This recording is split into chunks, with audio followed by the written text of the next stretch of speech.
سلام برابط، بریم با هم بازی النصر و الهلال رو با هم بررسی کنیم و خلاصش رو ببینیم. من سالارم و اینجا فوتبال فکتسه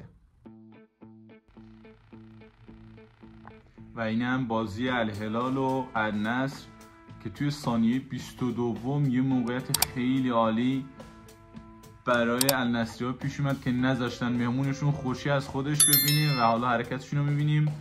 بله، اینم پاس برای اوتاویو و ضربه پشت محوطه ضریمه و اینم گل. واقعا گل خیلی عالی بود، دمش گرم، گل خیلی خوبی زد، واقعا عالی عمل کرد. ضربهش خیلی قشنگ بود. حالا ببینیم ضربه اوتاویو واقعا قشنگ بود و گل خیلی عالی به ثمر رسوند.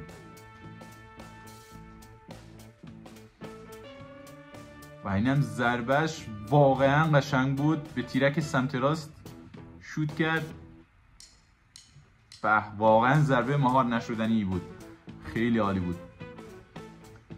توی دقیقه دهم مارسلو بروزویچ واسه رونالدو سانت میفرسته و ضربه رونالدو، ولی بازم این گل نشد، نتونست گل کنه. واقعا ضربه خیلی قشنگ بود ولی باید یکم زاویه‌اش رو تندتر میکرد تا بتونه گل بشه. دقیقه 11 دوباره سانت میفرستن واسه رونالدو و این ضربه سرش بیرون از سارتوب بود ولی میتونست گل بشه، چون رونالدو موقعیت‌های خیلی بهتر از اینو تونسته گل کنه. خیلی پیچیده‌تر بودن ولی گل شده، ولی ضربهش هم قشنگ بود. ضربه سرش قشنگ بود اما نشد.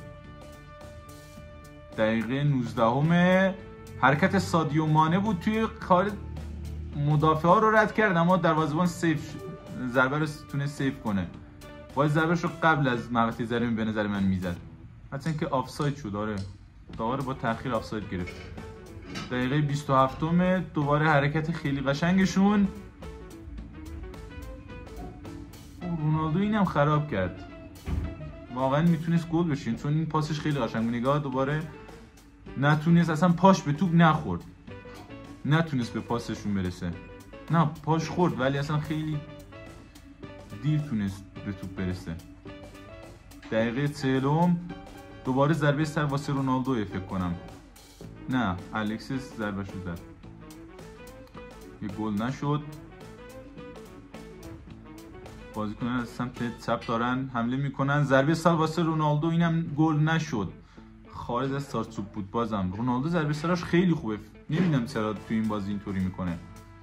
چند تا موقعیت رو تا الان خراب کرده و اینم دوباره اصلا خوب پایین نبود، کلا هم اینطوری کله زد بره بیرون، داخل سارتوب هم نبود. اصلا ضربه به نظر من مسخره‌ای بود واسه رونالدو، میتونست خیلی بهتر باشه. توی دقیقه اضافه ضربه ساوی واسه الهلال که نتونست گل کنه، خارج از سارتوب بود. دوباره موقعیت واسه النصری‌ها توی نیمه دوم. نه، مانع دوباره مدافعا توپ از مانع گرفتن، دروازه‌بان سیو نکرد، مدافعین بودن. دقیقه 53 از سمت راست دوباره بله، ضربه خوبی بود. ببینیم گل نشد. واقعا موقعیت خیلی قشنگی بود ولی اصلا نتونستن گل کنن. این میتونست گل خیلی قشنگی واسه مساوی کردن با النصر باشه ولی ساوی کنار دروازه زد که توپ بیرون بود. من خودم اولش که این بازی دیدم فکر کردم گله ولی نه، گل نبود، بیرون دروازه خورد. از سمت راست دوباره واسه النصری‌ها ضربه به دروازه‌بان خورد، رفت بیرون. ضربه قشنگی بود اما دیگه توی زاویه بسته همین میشه. دوباره ببینیم، فکر کنم به پای مدافع خورد، اصلا به دروازه‌بان، آره به پای مدافع خورد، دروازه‌بان هم با دست منحرفش کرد. دوباره موقعیت برای الهلالیا، داخل محوطه ضریمه و زاویه خیلی بسته بود که دروازه‌بان برگشت داد. کرنر واسه الهلالیا، ضربه سانت فوق‌العاده قشنگ و ضربه سر. نه، اینم گل نشد، بیرون از محوطه به خارج از زمین رفت. ضربه سرش قشنگ بود اما خیلی اصلا تو چارچوب نبود، بیرون.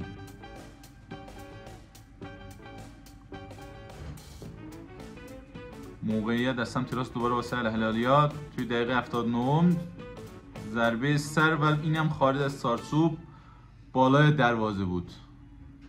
کورنر هم نیست، اصلا به دروازه‌بان نخورد.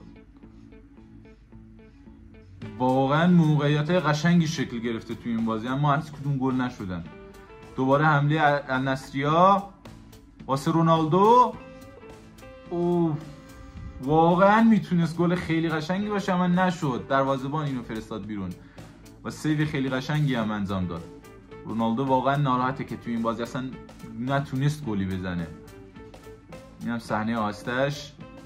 پاس واسه رونالدو. بله، عملکرد خیلی خوبه دروازه‌بان الهلال. فکر کنم دروازه‌بان بود، داره نذاش گل بشه. کورنر واسه النصریا توی محوطه جریمه بود. حرکت الهلالیا، نه الهلالیا نتونستن دوباره، ولی ضربه سرای خیلی قشنگی داره شکل میگیره توی این بازی. هیچ کدوم هم هنوز گل نشدن. موقعیت واقعا خوبی بود، نشد. سرمربی الهلال هم که میبینی داغ کرده. الهلالیا ببینم میتونن این توپو گل کنن. بله، نه نشد. سادیو مانه توپو در اختیار داره، حالا بیرون فرستاد. توی دقیقه اضافه است. سادیو مانه فکر کنم اعتراض داره واسه همین توپو بیرون فرستاد.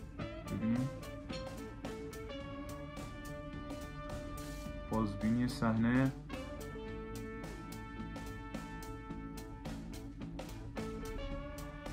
داور صحنه آستا رو دیدی، ببینیم حالا چه نظری میده.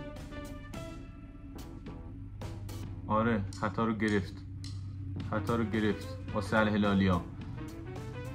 ببینیم پنالتی رو چیکار میکنن. توی دقیقه اضافه است، دقیقه دهم اضافه. نکنه گل بشه و اینم گل مساوی واسه الهلالیا. توی دقایق و ثانیه‌های آخر بازی الهلالیا تونستن بازی رو مساوی کنن و این باخت هم قصر در برن. واقعا دقیقه 100 این بازی بود اما توی ثانیه آخر تونستن گل مساوی به ثمر برسونن، اونم با خطا و پنالتی که زیبایی بود. واقعا پنالتی زیبایی بود و خیلی خوبم گل شد، دمشون گرم. بازی به مساوی کشید، حالا دیگه بازی تموم شد. واقعا بازی خوبی بود. موقعیت ضربه سرای خیلی خوبی داشت که میتونستن این موقعیت ها رو کلا گل کنن. واقعا بازی پرگلی میتونست باشه اما رونالدو خودش چند تا رو خراب کرد. الهلالی هم ضربه خوبی داشتن اما نشد که بشه این بازی پرگل باشه. اینم بازی النصر و الهلال که به پایان رسید و بازی واقعا خوبی بود به نظر من. بازی خیلی قشنگی انجام دادن.